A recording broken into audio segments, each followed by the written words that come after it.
আসসালামু আলাইকুম এভরিওয়ান, কি অবস্থা সবার? আই হোপ আপনারা সবাই অনেক বেশি ভালো আছেন।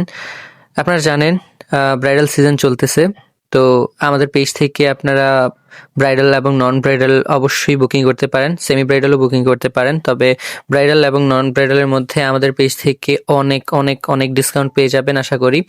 দেন আমরা আপনাদেরকে হ্যাপি করার জন্য ডিসকাউন্ট তো দিচ্ছি, সাথে আরও অনেক উপহার সহ অনেক কিছু আছে। আপনারা সেটা আমাদের পেজে যোগাযোগ করলে অবশ্যই জানতে পারবেন। দেন আমি একটা বুকিংয়ে চলে গিয়েছিলাম 23 তারিখ। তো ওইখান থেকে আসার সময় আমার হাতের অবস্থা এরকম। দেন আমাদের আরও একটা ইভেন্ট ছিল, সেখানে আমার আম্মু মেহেদি পড়ছে, দেন আমার ছোট বোন মেহেদি পড়ছে। এখানে আপনারা দেখতে পারতেছেন আমার আম্মুর হাত এখানে অনেক বেশি কালো লাগতেছিল, বাট আমার আম্মু কিন্তু কালো না। হ্যাঁ, তো আপনারা চাইলে আমাদের সাথে যোগাযোগ করতে পারেন, আমাদের পেজের সাথে থাকতে পারেন। আমাদের পেজে আপনারা নক করতে পারেন, পেজের মেসেঞ্জারে নক করতে পারেন, বা আমাদের পেজের মধ্যে আমাদের হোয়াটসঅ্যাপ নাম্বার দেয়া আছে, সেখানে আপনারা ডিরেক্ট হোয়াটসঅ্যাপে যোগাযোগ করতে পারেন, বা সরাসরি কল করতে পারেন, বা চলে আসতে পারেন আমাদের তুষার মেহেদি হাউসে।